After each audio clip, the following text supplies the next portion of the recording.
Welcome, everyone. On behalf of the Virginia Humanities, which is the producer of Virginia Festival of the Book, to the JMRL Same Page Community Read event, A Conversation with Ross Gay. I am Catherine Fay with the JMRL Library, and we thank all of you for coming out today. We're very excited. And we thank our partner, Virginia Festival of the Book, our author, Ross Gay, our moderator, Erin Donovan, for making time to share this conversation on Delight. And we also offer great thanks to the Friends of the Jefferson Madison Regional Library, our sponsors, and the Piedmont Master Gardeners for helping to put on this event today. We have a few housekeeping bits. Just remember to turn off your cell phones. And please support festival programming with a donation by visiting vabook.org. Your support ensures that we may sustain the festival for many more years. There will be book sales in the Carver Center after the event, and Ross Gay will be available for signing. And with that, I'm going to turn it over to Kalela, who will introduce our author, Ross Gay, and our moderator, Erin Donovan. Thanks, everybody, for coming.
Inciting Joy was released by Algonquin in October of 2022.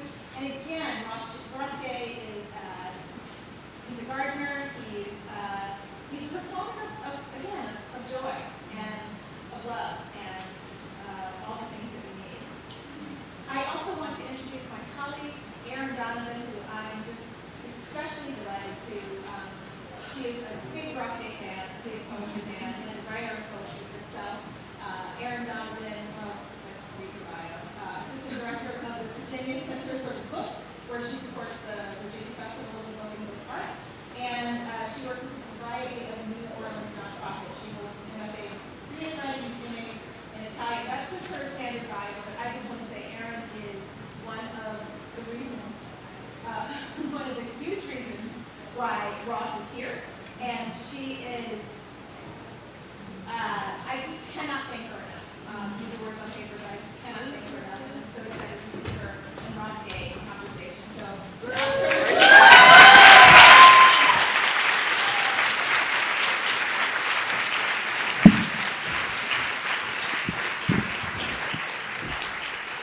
Oh no, we have Miss Rita Dove in the first row. Hello. Good to see you. Gosh, do you want to start us off with the reading? Yeah. But first of all, there are redbud branches on here, which is great. One, because you can eat them, the blooms. They're floral. They're delicious. You probably couldn't make a whole salad. Well, you could. It'd take a lot of flowers. And two, because, my editor, I have a great editor, and one of the things that she does is point out when I'm doing stuff all the time, and one of the things that she would always point out is like, enough of the goddamn redbuds, Never enough, evidently. I'm going to read just briefly, and then maybe like 3 delights, maybe 2 from the book, And these flowers, too, are amazing. These are so incredible. They're blocking Aaron's face, and we forgot some complaints. Yeah. So I'll read two from this, and then I have another book of delights coming out. So I'm just going to read one of those, partly because of the little conversation I had in the back room with Catherine. It seemed right. So this first one is called, what's it called? It's called, there it is, The High Five from Strangers. Today I was wandering the square of the small Indiana town where I gave a poetry reading at the local college, a feature of the small town Midwest, a city hallish building in the center, always with some sad statue trumpeting one war or another. This one had a guy in one of those not very protective-looking hats they called a helmet during World War I. He's carrying, can I tell you something? I was just in Santa Cruz. With a beloved, and he was driving me around and was like, every time we passed a statue without a gun, he was like, statue without a gun, statue without a gun. So good. This one had a guy in one of those not very protective-looking hats they called a helmet during World War I. He's carrying, naturally, a gun. Jenna Osman's book, Public Figures, alerted me to the ubiquity of the gun, the weapon, in the hands of our statues. A delight I wish to now imagine and even impose, given that beneficent dictatorship, of one's own life anyway, is a delight. All new statues must have in their hands flowers, or shovels, or babies, or seedlings, or chinchillas. We could go on like this for a while.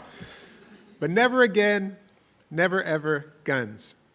I decree it, and I also decree the removal of the already extant guns, that the emptiness our war heroes carry be the metaphor for a while. As I was finishing circling the square, I passed a storefront garage with huge Make America Great Again signs. It was a foreign auto repair shop, and inside were mostly Toyotas and Hondas.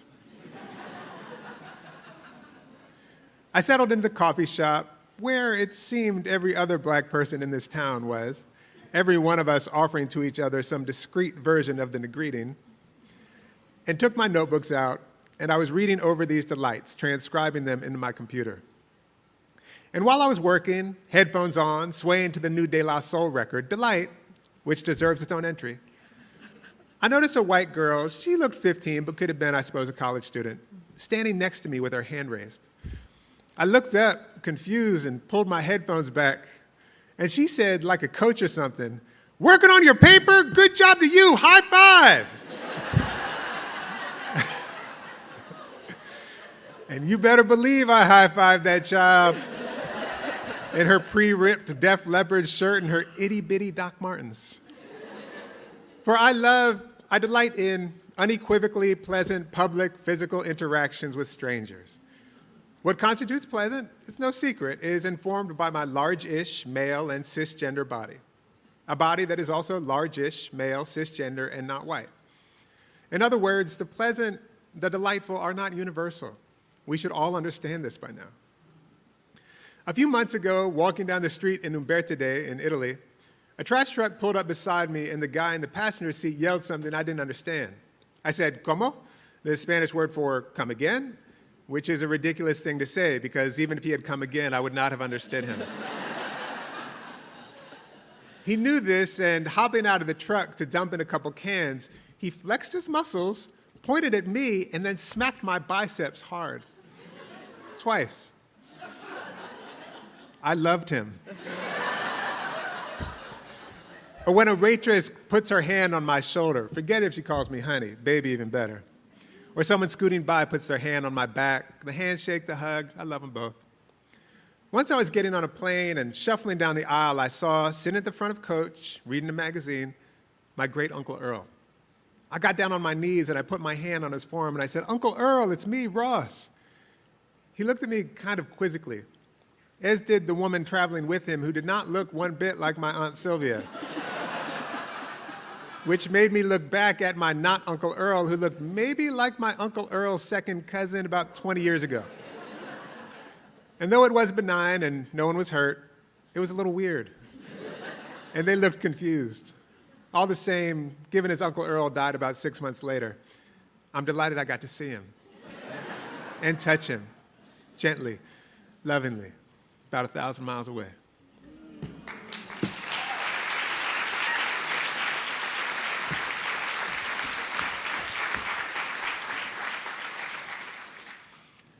This one's called Tomato on Board.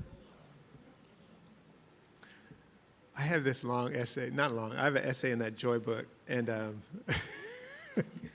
I tell this story in the essay where I was asked to give a reading, read a poem or read a something at this big fundraiser in Bloomington. It's called the Soup Bowl, and it's like one of the biggest fundraiser for like the food pantry we have in town.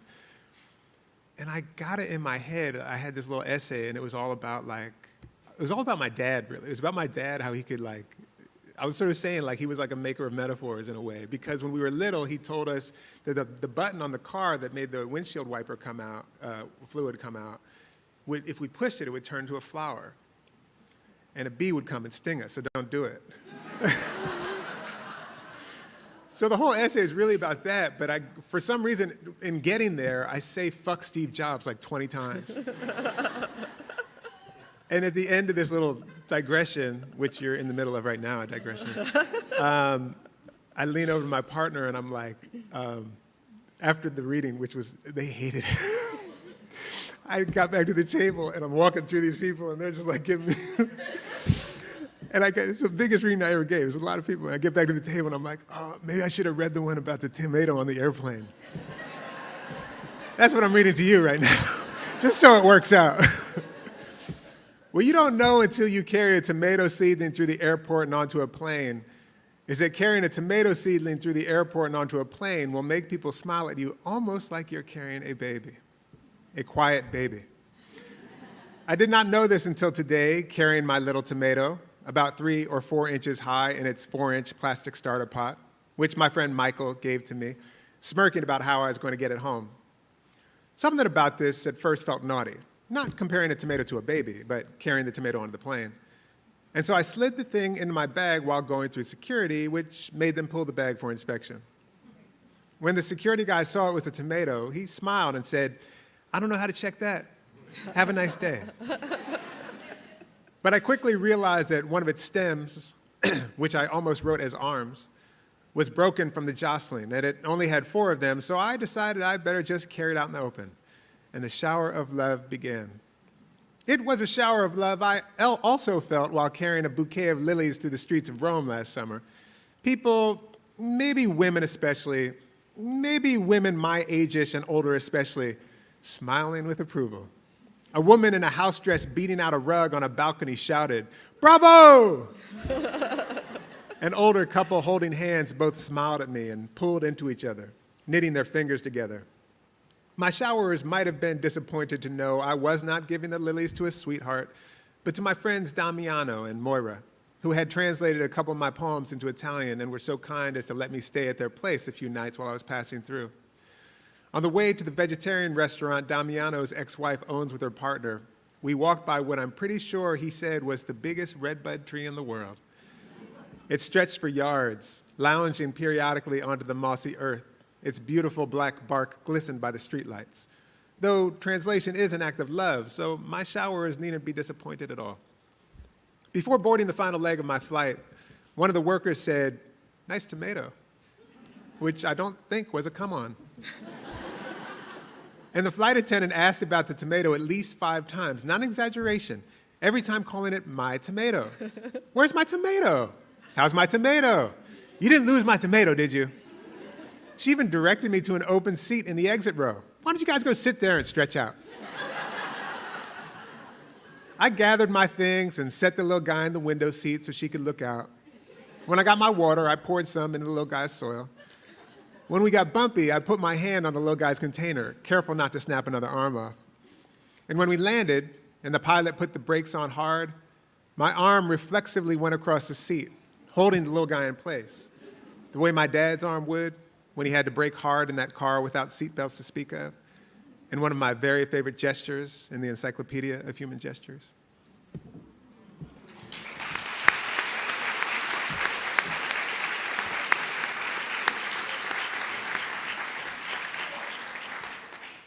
And I'm just gonna read this last one. I have not had the opportunity to read these out loud that much, so I'm excited to do that. This is called the minor cordiality. There is a species of human I so adore, I felt, as I drove by an old farmhouse on the corner of the bottom of a big hill. And the species of human in this case was in the shape of a big, burly fella in overalls with long, stringy hair and a bountiful beard, who, leaning forward on his rocking chair, tossed a wave at me in the shape of a peace sign, along with a little butterfly of a smile.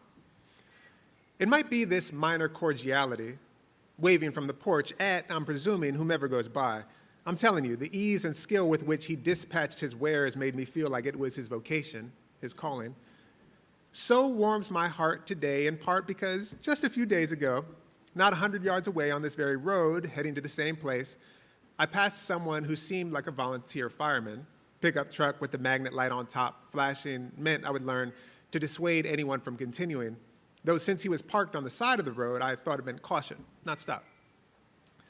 I kept going until I heard him start yelling, and I saw him in my rearview mirror waving me back. And when I got back to him, he leaned into my window, his Kids R Us badge dangling from his lanyard, and he asked me, sort of excited, imitating the questions cops love to ask when they pull you over, where I was going in such a hurry. By the fourth time he asked, smiling now as he was, titillated, it seemed, at this meager scrap of power. Though I didn't see it with my own eyes, I would not have been surprised if he had an erection. I should have said, it's going to get grown. We got grown. A chubby, at least. Where are you going in such a hurry? Which seemed irrelevant to his duty of alerting people to the accident ahead and that we'd have to go another way. I do not have to tell you, and I'm not the first one to say so, but a badge will fuck you up. Whether it's this guy's plastic one or someone else's aluminum one, or the color of our skin or our testicles or how much money we make or the language we speak or our citizen to a given, this country, our badges fuck us up royally. I don't care who we think we are. Hashtag unbadge.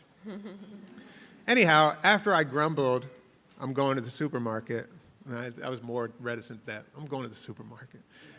I spent the next 2 hours fantasizing that I'd said, none of your goddamn business, or fuck off, or eat me, or your mama's. And because I didn't say any of those things, I was stuck also fantasizing about mauling this dude, who, from this angle, looked to me like the second-string center on my 1990 JV football team, yanking his badge from his milky neck, slinging him to the ground, stomping him a little bit. I don't actually know if you can stomp a little bit. And as he's crawling away, like a cherry on top, out of a Cormac McCarthy novel or something, asking him where he's going so fast. Friends, here's the thing.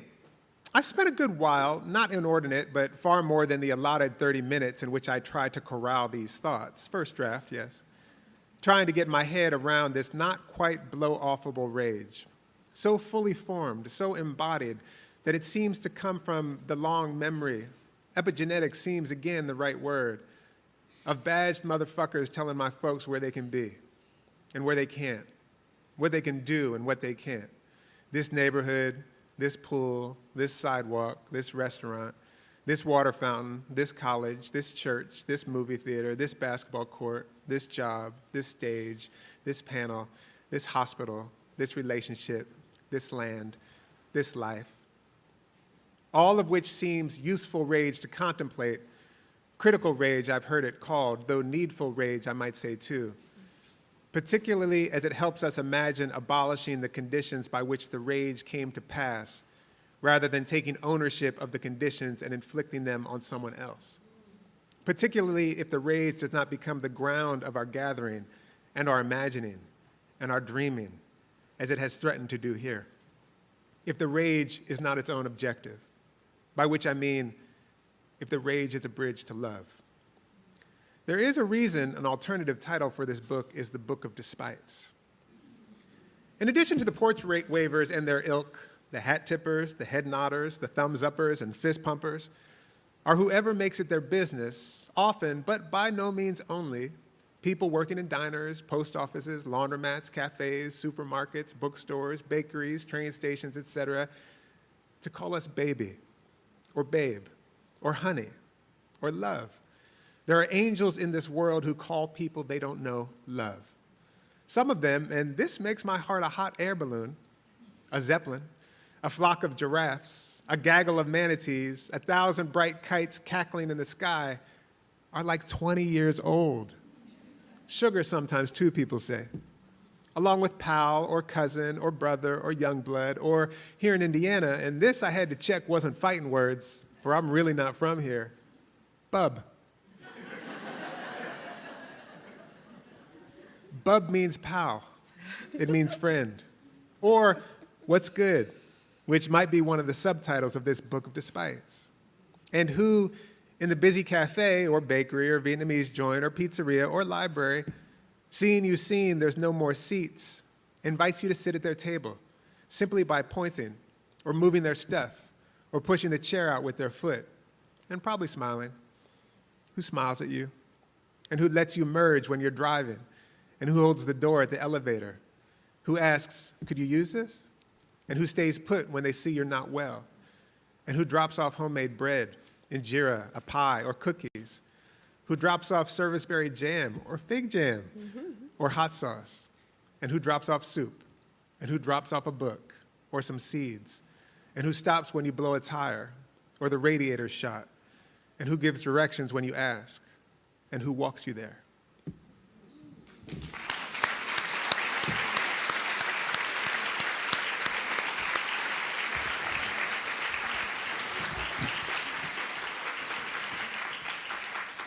Y'all, the delight of just sitting right here and having that reading and getting to be a proxy for all of y'all speaking with Ross is a delight for me. So I'm interested by this Book of Despites.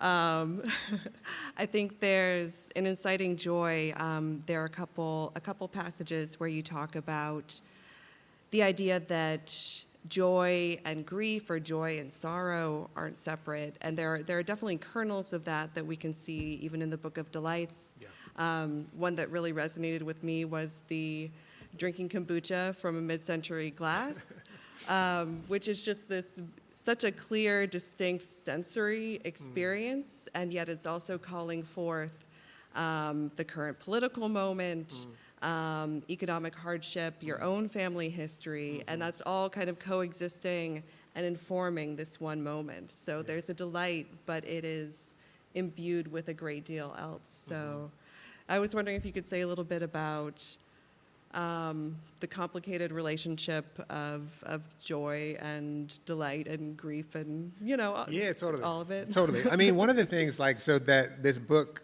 that my most recent book is called Inciting Joy. And, it's fun because you write a book and then you realize after you've written the book that you now know how to say the thing that you were writing the book to learn how to say. So I think that book is really, and I sort of offer a definition of joy in the book. And the definition is something like what emanates from us when we help each other carry our sorrows. And I think that's true. But as I've been thinking about it more, I think it's something like actually that feeling or what we fall into or what becomes available to us or something, what we, I was going to say enter into, but inhabit or inherit too feels nice. When we practice our entanglement, when we practice belonging to one another, which comes in all kinds of ways and is obviously not clear, not just perfectly clear. But part of that, to me, it seems like a premise, a baseline of that is sorrow. It is sorrow, And it seems to me that we're inclined to sort of tend to one another, maybe more, or try to figure that out, when we do recognize that sorrow is among the grounds of our existence. When we do recognize that walking down the street, we've only talked a little bit, but I'm just going to take a guess that you're heartbroken. I'm going to guess, you don't have to tell me about it, But I believe it to be true. And I'm that feels that feels important to me, as a practice, to sort of practice that as a kind of understanding. But also that understanding itself might encourage us to, reach toward one another in such a way that we become actually more available to delight, so that we become more capable, more able to like see when the red buds are blooming, et cetera, et cetera, et cetera. Something like that. All right. Yeah. So we've had an immense outpouring of interest in your book, in your visit. Can you hold your thought? Because I realize Yes, I got to.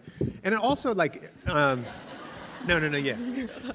It also, like, the thing is that it feels really important not to diminish the heartbreak. It feels very important not to diminish. Yeah. You know what I'm saying? Like, part of what your question was asking, and I want to sort of say that the questions that these books are raising are, I'm not at all interested, because I think it's like a childish endeavor to imagine a life free of heartbreak, free of pain. And I also feel like there's kind of like a lot of horror that can kind of come with that dream, the dream of a life free of need, actually. That's a kind of, you might say that's a kind of dream of that's like a capitalistic apex, to be free of need. Which just means to externalize your need on all these people and the land and everything else. Right. So but I just did want to sort of come back to that book of despites, because it feels like very much the facts of our lives is that, our bodies will change, who we love will die, we will die, all of these things, despite which, and in the midst of which, and practicing in the midst of which, maybe we're more inclined to, like I said, share our shit, etc. Yes. Yes. Yeah. Okay. Yes. Yeah. Yeah. Sorry, I just want to. Can I just sit with that for a minute? Yeah. It's a both and. Yeah, totally, Yeah. totally. Which is something that is obviously very compelling for a lot of folks. And it seems to be something that a lot of people have a great deal of interest in hearing about. So what is this need that we all have, and that we have come here together to investigate, to find delight and to find joy? I suspect there's a lot of things. I suspect there is a lot of like sort of, you might have heard it too, like a kind of almost an imperative to be suspicious of one another. Yeah. And not only that, but like the profoundly alienated lives we live so often, and that there's a kind of encouragement. I heard about this thing, I could tell you. There's a thing called Palm Pay. Have you ever heard of this? Yeah. I just heard about this. Don't do it. Don't fucking do it. It's like you put your palm on a thing and you can pay your bills by putting your palm over a light. Like, that's like normal life. I know. But so to sort of talk about this sort of alienation. Yeah. Meanwhile, I want to be like, hey, have you heard there's a thing called a redbud tree? There's a thing called seeds. Someone just gave me a packet of seeds. These are Baker Creek chocolate cherry sunflowers. They grow tall. They'll be beautiful. They give a smell. The bees will pollinate them. That's actually called life, And I feel like there's a lot of fake life going on, unlife or something. And I feel like that, it does many things. It makes us sad. It makes us afraid of one another. It makes us afraid of the risk of getting close to one another. Yeah. It makes kids want to kill themselves. It seems to me, I've heard, So anyway, I don't know if you thought we were going to go there, but we did. I mean, we're in the midst of it, right? We're in the midst. We're in the midst of it. Yeah. I think that's another thing that strikes me about your work is that the body is very much present in all of its like awkward, stinky, cumbersomeness, which I think also helps root us in the life. Yeah, totally. I mean, that feels like it too. Like that. So many things that we pretend we don't have, like a body. A body. And not only a body that is on its way to becoming something else every day, Yeah. but something like really different than this. Yeah. That's something that, won't wake up in the morning. That's interesting to me. That's among the most interesting things about us, to me, Yeah. The passingness of us. Yeah, that we change. Yeah. And that we might grant each other the grace to change Yeah. because we change. Yeah. The evidence is in front of us. Yeah. Yeah, and I think your work also encourage us to reach out and find that community with other folks, to connect with other people, be it through a garden, be it on the basketball court, in poetry readings, Yeah. and just, embrace the passingness and the singularity, I guess. Yeah. Yeah.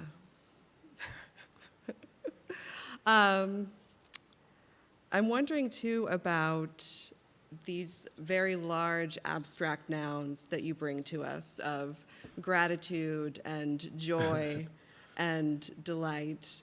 And whether this is maybe a Merriam-Webster type question, but whether it's worth parsing out, how do we distinguish between them? Yeah. Is it important to? I know. I think that sometimes, and I think I kind of have a little bit of an idea. Uh-huh. I'll try it out. All right. I feel like delight is occasional. And I feel like, like someone gives you someone just gave me fig jam. It's a delight. It's occasional. A deep delight, that I tasted already. It's incredible. And et cetera, but it's a sort of an occasional thing. I'm kind of under the impression that joy is like not occasional. It's just there, and you can go into it. I kind of feel like that, and gratitude feels like this interesting thing, and I kind of, I don't know if I exactly have the word. Obviously, I don't exactly have the words for anything, but I don't know if I exactly have the words for the gratitude thing. But somehow, gratitude and joy to me feel very overlapping. They feel very overlapping. Let me try one more thing. Delight, I was recently thinking, delight is like the glimmers of evidence of our connection. That someone thought to put redbud branches on the stage. I'm guessing because I say redbud too many times in my book, is evidence of connection. It delights me. And I wonder if something like the joy of it is the kind of depth of that. When we get into the depth of that happened in the midst of a group of people who will never altogether be in the same room again. And that happened in the midst of, et cetera, and that my mother's 82 years old, and that this and that, and that, all of our hearts are doing all these crazy things, and da da da. So that's sort of like one of the ways that I think about it sometimes. Long way of saying, not exactly, I don't know.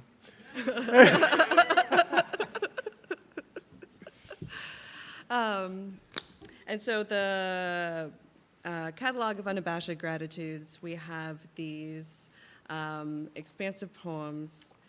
Delight, in the Book of Delights, we have these vignettes or these essayettes, and then we have Inciting Joy with these kind of longer, more developed essays. Yeah. And I'm wondering how you make the decision as a poet, as a prose writer, to kind of translate between those two genres.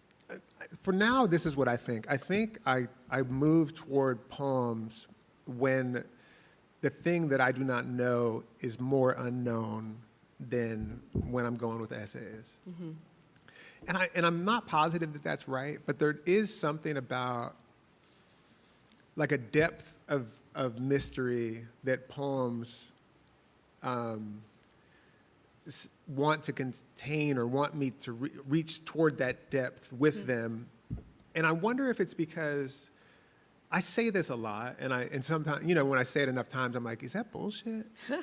But I wonder if it's like, because poems think so hard with music, they think so hard with the line, which is the breath, and they think so hard with music that they have a kind of logic that might be, or a kind of, the way that they think might be able to sort of reach toward or contain things that are inexpressible in the sentence, I'm not sure about that, but I do, I don't, at the same time, like, I feel like how I learned to be a writer was by writing poems, and how I write poems comes very much into my essays, Like, I think a lot about the sounds of the sentences, and I think a lot about syntax, but I don't have the line to play with. Yeah. And it's infrequent that I will let the music carry a thing absent a kind of, like, quote unquote, let the music be the meaning for, like,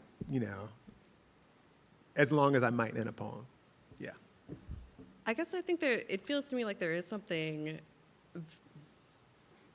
definitely for me a correlation between your poetry and your prose, and that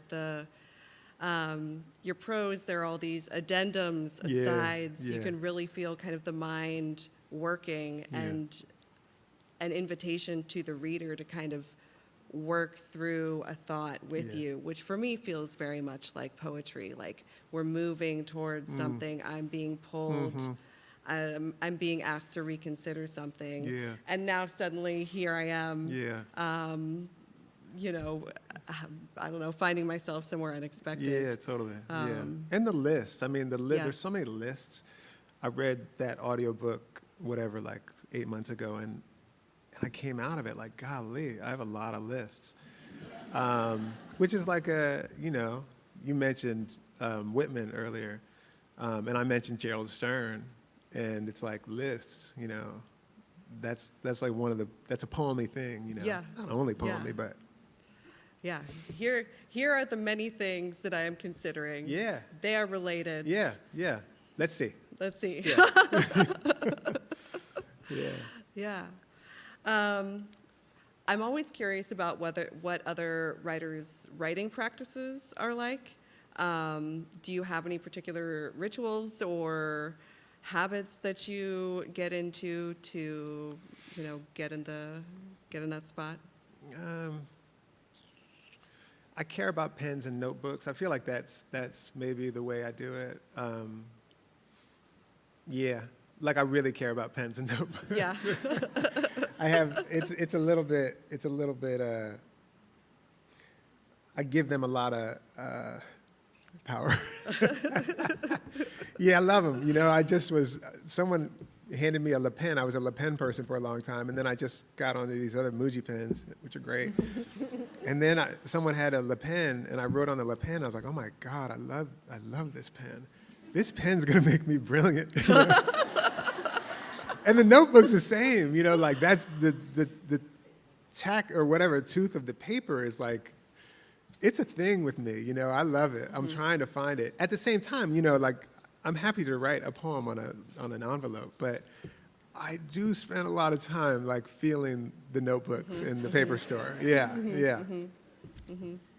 I wrote my whole this last book of delights. I'm very proud of this. In grade books that I stole from where I work. Nice. Because I don't use them for anything else. So, so why not? Let's put delights in there. Yes. A stolen delight. Yeah. A stolen delight. Yeah. Well, one of the things that I've heard over and over in my conversations with folks about your book and about your visit is that reading Book of Delights, reading Inciting Joy has kind of inspired in them either a return to their own kind of documentation of gratitude and delights, or the beginning of a new practice. So do you have any advice or suggestions for folks who are trying to kind of tune in to that in their own lives? Not really. I'm always shy about advice, but usually I don't. But now that, as you started saying that, I thought, oh yeah, I actually do. And it's kind of like, part of it's so fun to tell someone else. you know? Yeah. Like when you're like, I was walking down the street and like, Yeah. someone had 3 jars of fig jam, and they were like, Yeah. yo, I got too much fig jam. You want one? That is fun when it happens, but it's Yeah. almost as fun because then the person's like, what? What were they wearing? Yeah. Yes. You know? Yes. And then you have this whole thing. Yeah. I feel like, I wonder like that. You know, and people, the other thing is that this is a crazy benefit of this job that I somehow got a hold of, is that people shyly often want to tell me what delighted them. That doesn't ruin your day for the most part. Right. Right. You know? That's like, oh, that's great. Yeah. What were they wearing? You know? Yeah. What were they wearing? It's incredible. It's incredible. It's a very lucky thing. So anyway, yeah, it does feel like so much of the spirit of it is a little bit like, yo, I got to tell Yeah. you this thing. I got to Yeah. tell you this thing. You know? Like me and my friend El Renee, we were talking yesterday, about just like some of her research and stuff, and it was like, it felt like that kind of thing of like, you got to hear this. And I was like, are you, what? And that in a way is like, it's not too much to say maybe that it's a little bit like why it feels nice sometimes to be alive, you know? Yeah. Because someone told you what they loved, you know? Yeah. They shared. And they listened to you say what yes. you love. Yes. Yeah. And you And they shared it. asked. And Yeah, they, you shared it. yeah. You shared it. You Yeah. shared what you love. Yeah. Which is its own delight, that Totally. sharing. Yeah.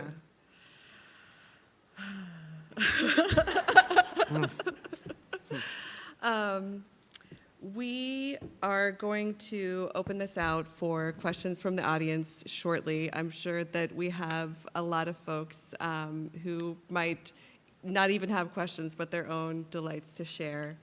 But I wanted to ask also, who are your mentors in joy? Who do you look to, or what do you look for to guide you towards delight? I mean, I think I had a lot of books that I read, that I could talk about. It does feel nice to talk about Gerald Stern, my beloved, our friend, and, teacher, kind of my main teacher and mentor. And there is a way, like when I go back and read his work, and I, first of all, see, my poems and my essays actually are directly out of his work. I mean, it's so obvious. Sometimes it's so obvious, like when he was alive, he died recently. I would like read him something and be like, yo, just to be like, I really stole this, you know? And it's so beautiful to me, that kind of depth of without you, I don't know what kind of thing. He has a book called Stealing History. It's all these like short essays, kind of daily. 2 years later, I write this thing called the Book of Delights, kind of daily, short essays, Also, the mode of thought that his take, it's like, anyway. So how lucky to bring him in the room, but also just to say, as a kind of mentor in his work too, he's able to, so often hold the kind of devastation with the impossibly beautiful. It's just like, feels grown in that way, you know? I also sort of feel like my mom. Just the older I get, the more I'm like, oh yeah, it's pretty amazing. Pretty amazing. Like she, is many, many things and is, I've gotten to watch her I'm 48. I've gotten to, watch her for a long time, change and all these things. But it's sort of like, oh yeah, she too is a kind of mentor of many things, but of joy, Yeah. I could probably go on for a while, yeah. Well, before we turn back out to the audience, would you, so we have not only does the Center for the Book put on the Festival of the Book, but we also have a Book Arts Center who have created a beautiful broadside of a passage from Inciting Joy. So I would love it if you could read sort of a chunk around that for us. Yeah, totally. So this is an essay. What's it called? We Kin. And it ends because we're like driving to a family reunion, and my dad is driving, and this guy kind of pulls up in a pickup truck, and they're looking at each other, and then they're like, "Yo, we can." And it was as happy in a way as I've ever seen my father, who I'd seen happy plenty. So maybe I'll read just 2 pages of this so we can do it. Yeah. Oh, maybe I'll read 3 pages.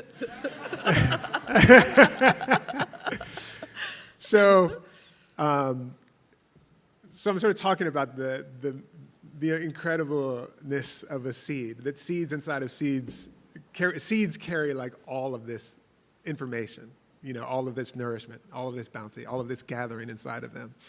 And I talk about this table. This collard seed makes so much that there's a table not big enough for all the people it can feed. And that table is built by, lest we forget, whoever decided a given plant was worth keeping. Taste, hardiness, tradition, beauty, love, and so saved the seed and brought them to us, which the best catalogs do a good job of explaining. Just the other day, my mother told me her mom always grew a hardy pinto-type bean they called a Dutch bean that her grandmother had always grown. Though my mother made a face that I'm pretty sure meant she didn't love it, my granny obviously did, and it fed my mother all the same. I suspect my great-grandmother Biggie, when she fled Port Gibson, Mississippi for Youngstown, Ohio in 1913, brought with her some seeds with which to create the garden she fed everyone from.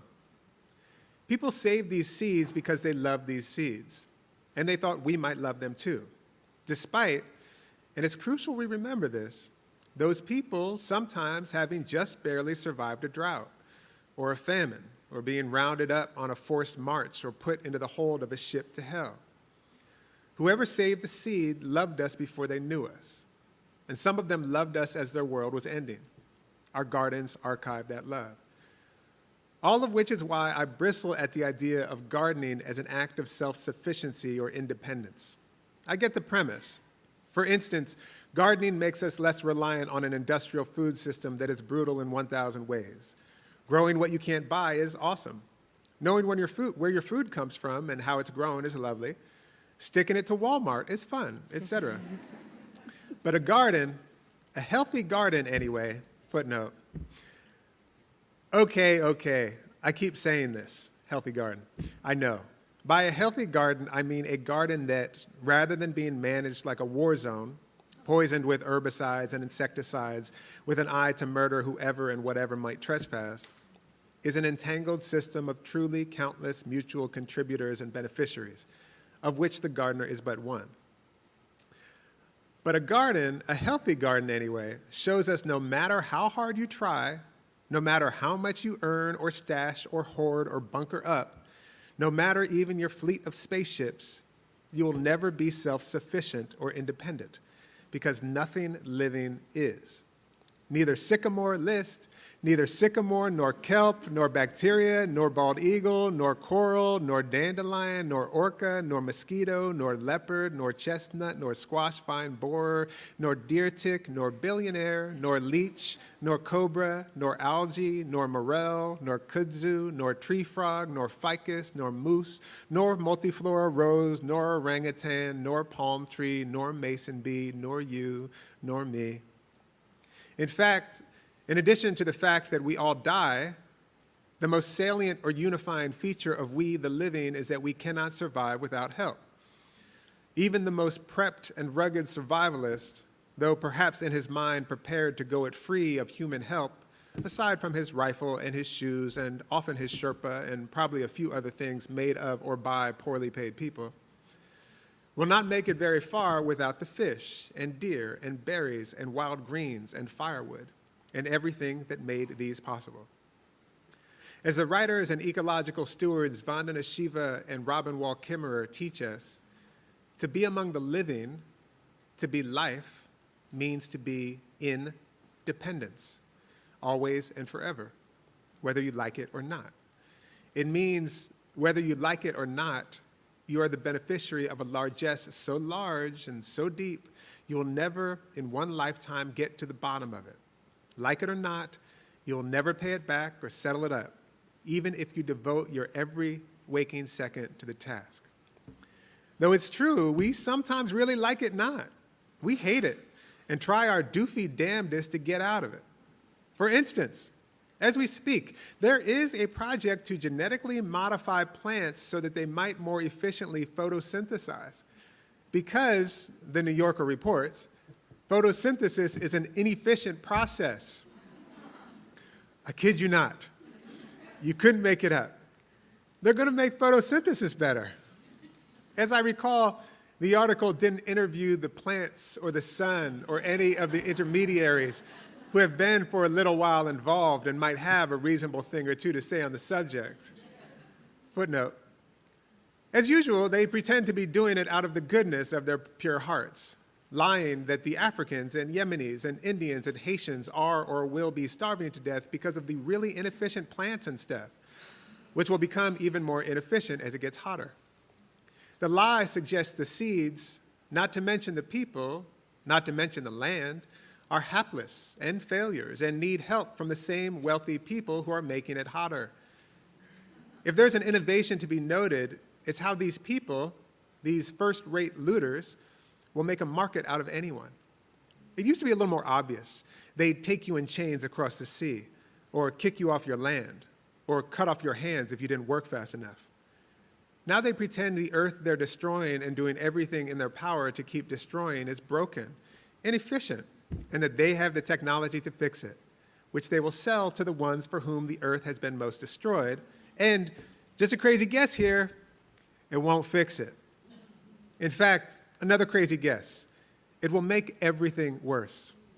Oh, here's another one of their noteworthy innovations that aren't supposed to work, leaving open the doors for more unworking technologies to fix their unworking technologies, to fix their unworking technologies, all of it making wealthy people wealthier while obscuring their real business, the systematic plunder of the world.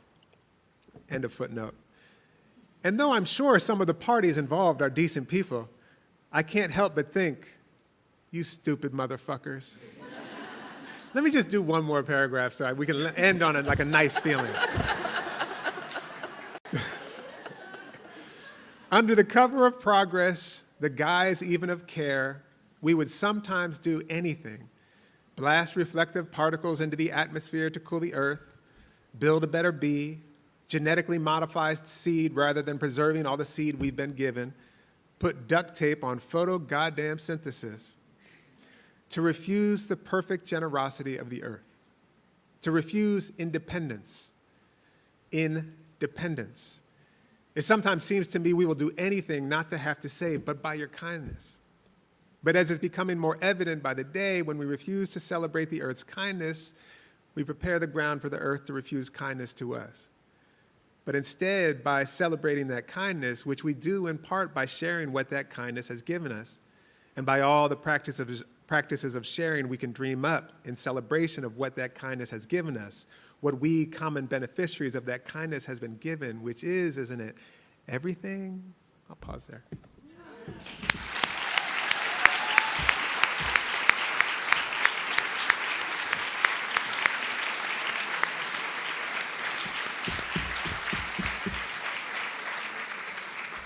So I want to make sure we get a couple of questions in here. We have another incredible panel coming up at 4.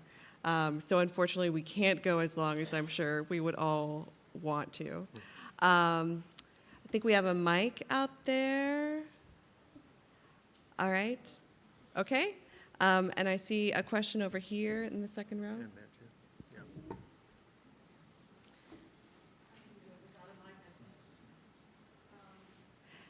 If we use the mics, we can make sure the people in the simulcast can hear us too. Thank you so much for this self-enlightening speech. I'm a psychotherapist, and I'd like to know what do you say we can do to help people experience more of the foundational joy and not be so dependent on the circumstantial delights, but use that to encourage and develop the deeper joy. And if you can give an example for us. I don't know, but I can just say that my experience, like the thing that I sort of am noticing, I think, is that my experience is that the more I'm actively sort of acknowledging my connectedness and acknowledging that, like, you know, what is making my life possible, for instance, or acknowledging like how we are connected, or how if I eat a meal, you know, people grew it, you know, et cetera. The sun, there was photosynthesis involved, and most likely for me, for everyone, all the time. It goes to what you said about the gratitude, being connected. Yeah, I mean, I think gratitude is so much a kind of practice of acknowledging that it could be otherwise. You know, it's a practice of paying attention. You know, so that's why, you know, like there's a certain kind of like dorky keychain gratitude.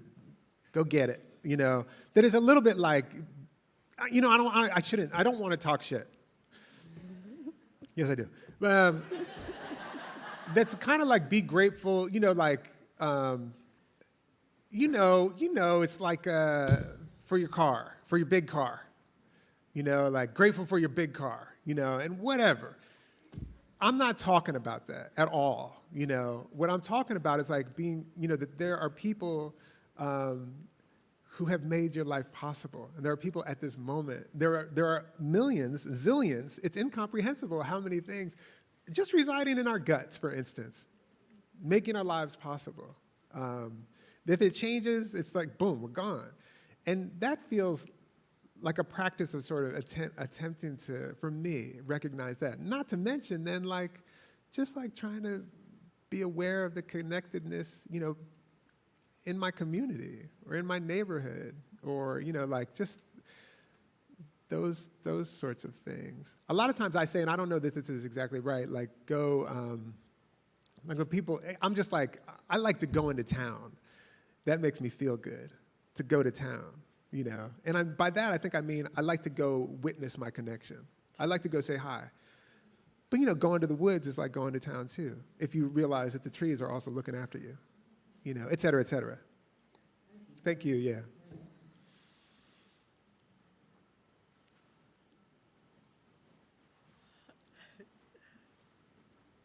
We've got about 5 minutes. Hey. You mentioned earlier your buddy who you're running around with in sessions. Yeah. Called him beloved. I've got an old friend who I call my wife. She's looking for words for Yeah. our words for. Yeah. Two words. Remember when you thought about words for love, words for kinds of love? Because I don't know how to talk about how much love that teaches. Mm. It feels like something I'd like them to know. Mm. Yeah, it's a beautiful question. That's more beautiful than I can kind of like do here. Yeah. But yeah, there's a word for that. There's probably like 1,000 words for that, you know, but maybe you got to make it up, you know? Yeah, that's right. Thank you.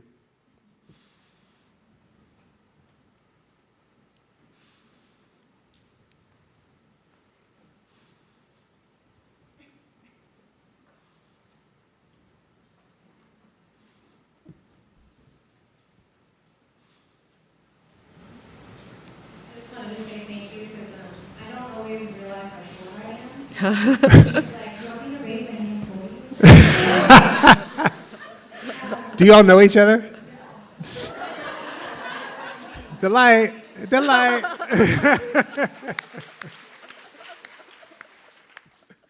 Hi. I appreciate you so much, and I just learned about you maybe a week or a week and a half ago when I listened to your interview on It's Been a Minute with Brittany Luce, and I saved it and I've been telling everyone about it, and when I was just looking at what to do this weekend when I saw your name call. Cool. Wow. I'm really grateful that we made it off the wait list, and of the many things I appreciated what you've shared in all these different forms is that, as Erin, you said, you bring us along in your thinking, and I'm the same way. Whenever I answer a question, I'm always like, here's the context of why I'm asking this, and then let me arrive at the point. All this to say is, I'm a kindergarten teacher. Oh, sweet. I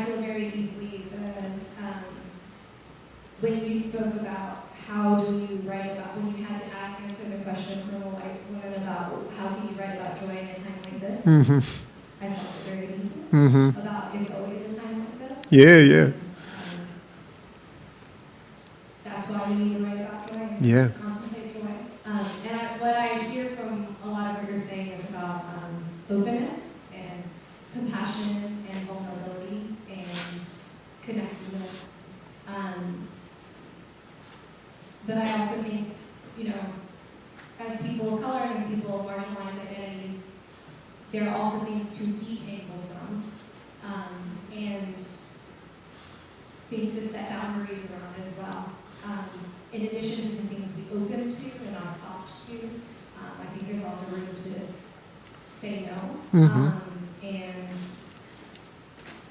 I'm curious about that for you because I think something you were saying about knowing we are dependent on one another and entangled from it with one another, but sometimes a lot of these problems come from being entangled with the wrong things, right?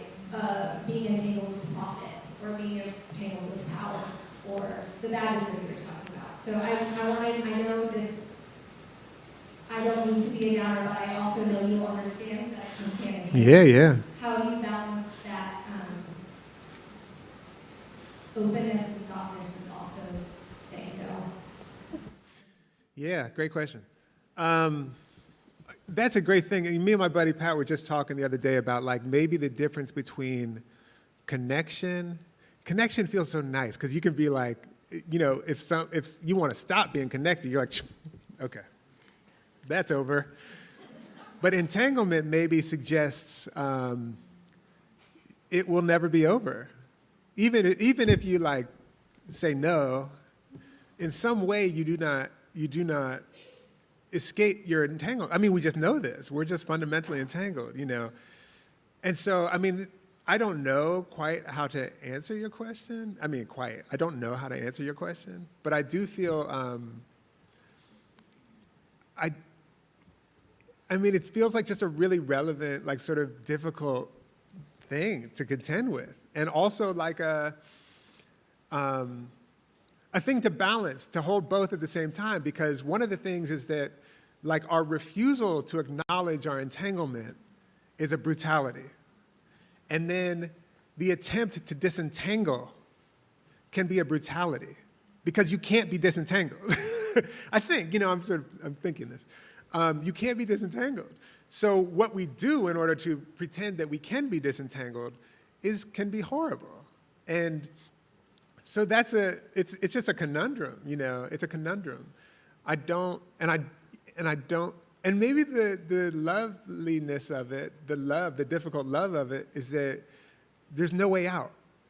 You can't get out of it. Like we can't get out of that. We're not gonna.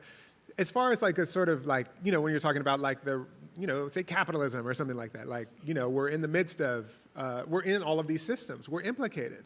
It feels really important to me one thing, because one of our attempts to disentangle is sometimes to disentangle ourselves from violence that that is being committed in our names, which itself is like, I think rather than us being able to sort of wonder about the violence, it makes us like not even want to look at it, which feels to me also another kind of attempt toward disentanglement that is a brutality that prevents us from being like, oh, wait a second. Oh, you're doing that in my name? Okay, my lights are coming on because of this. Okay, so maybe I should recognize that I'm involved in this in some way, and then maybe we can have like an honest conversation, and do something else, et cetera, et cetera, et cetera. That's a great question. Yeah, thank you so much. Yeah, I think there's a sign up back there. Yeah, what's that sign say? yeah. Unfortunately, it is time for us to end this amazing panel, but we will be, yes. Thank you so much. Thank you. Thank you.